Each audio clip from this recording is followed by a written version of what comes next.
Bem, em tempos bem antigos, desde tempos bem antigos, melhor dizendo, acreditava-se que as doenças que acometiam o sistema nervoso, elas se dividiam em doenças orgânicas, com um substrato anatômico, celular, tissular, e doenças que acometiam a mente.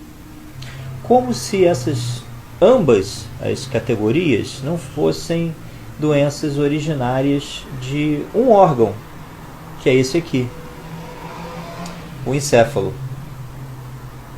Então as doenças que eram classificadas como doenças orgânicas eram os traumatismos cranianos, as hemorragias espontâneas cerebrais, né, o AVC hemorrágico, o AVC isquêmico, os tumores cerebrais, os aneurismas intracranianos, e haviam as doenças do outro lado, que eram doenças que acometiam a mente, como se fossem quase algo que adoecesse o espírito apenas, que eram as doenças de ordem neurótica ou psicótica, que depois foram se subdividindo em ansiedade, transtornos de personalidade, as psicoses foram sendo esmiuçadas em esquizofrenia e outras formas de psicose, como depressão psicótica, por exemplo, etc.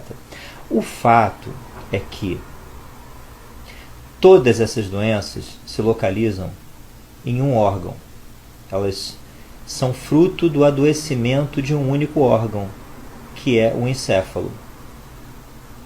Então, a ansiedade, o transtorno do pânico, os transtornos de personalidade de uma forma geral, passando pela esclerose múltipla, pela doença de Alzheimer, pelo Parkinson, e chegando até as doenças que têm um substrato anatômico mais evidente, como o traumatismo craniano, como as hemorragias, em que você consegue perceber isso claramente no cérebro pós-necrópsia, todas elas têm foco em um órgão, que é o encéfalo. Não é o pâncreas, não é o rim, não é o fígado. Então todas elas são focadas em um órgão. E é por isso que eu falo sobre todas elas, porque o meu interesse são as doenças do sistema nervoso central e periférico.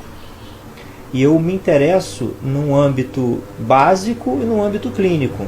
Eu me interesso por essas doenças porque eu sempre orbitei tanto na área básica, na área celular, molecular, quanto na área clínica, na área assistencial. Eu fiz o meu doutorado em neurociência básica, neuropatologia, neurobiologia da doença de Alzheimer, e hoje atuo como neurocirurgião. Mas é importante que se saiba que tanto a psiquiatria, quanto a neurologia, quanto a neurocirurgia, elas vão cuidar de doenças que estão localizadas no mesmo órgão. E o que é mais interessante, doenças que antes eram tratadas cirurgicamente, hoje são tratadas clinicamente. Por exemplo, as esquizofrenias. A esquizofrenia, antes da metade do século XX, era tratada com lobotomia, uma cirurgia chamada lobotomia. Uma cirurgia, eu já falei sobre lobotomia aqui, uma cirurgia inventada por um português, pelo Egas Muniz, e que consistia em você desconectar o lobo frontal das estruturas subcorticais, talâmicas e outras estruturas posteriores ao lobo frontal.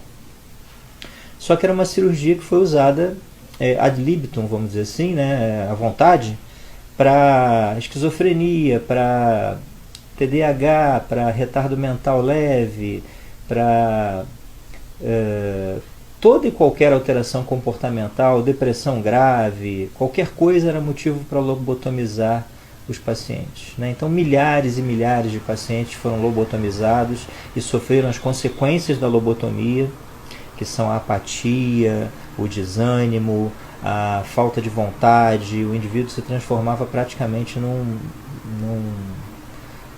indivíduo inútil, né, sem utilidade nenhuma. Em alguns casos era bastante eficaz, em casos de esquizofrenia com agressividade, automutilação, aí a lobotomia fazia efeito e era o que se tinha na época para fazer. Em outros casos foi usado exageradamente, foi usado sem indicação. Até porque não se conhecia a fisiopatologia do retardo mental, do autismo e etc. Então lobotomizavam todo mundo. Depois da era da psicofarmacologia, do advento dos psicofármacos, dos antidepressivos, dos antipsicóticos, dos ansiolíticos, não se fez mais lobotomia. Lobotomia hoje em dia é uma cirurgia que tem importância histórica apenas.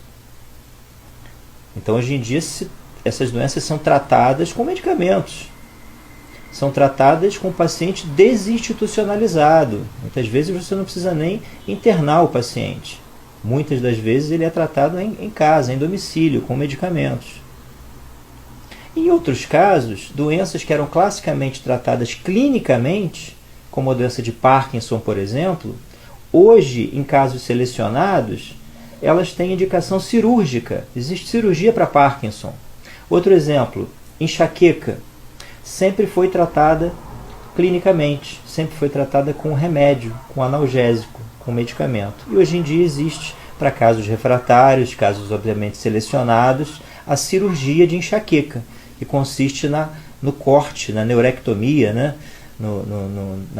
Na secção dos nervos occipital maior e occipital menor, que estão no couro cabeludo. E isso diminui muito a enxaqueca ou aumenta a sua resposta aos medicamentos. Isso para casos de enxaquecas refratárias, enxaquecas que não respondem a remédio nenhum, enxaquecas muito intensas, muito frequentes. São casos muito selecionados. Então, essa é a grande prova de que todas as doenças têm um fundo e um único órgão. E a gente apenas não tinha ainda percebido que esse fundo é orgânico sempre. Mas com o advento das modernas técnicas de neuroimagem funcional principalmente, com o advento de magnetos de ressonância magnética muito poderosos, foi se percebendo que até transtornos de personalidade, como o transtorno de personalidade narcisista, por exemplo, tem um cunho orgânico. Os narcisistas têm a diminuição da substância cinzenta cerebral em alguns pontos do cérebro, coisa que jamais se podia imaginar antes da evolução da neuroimagem.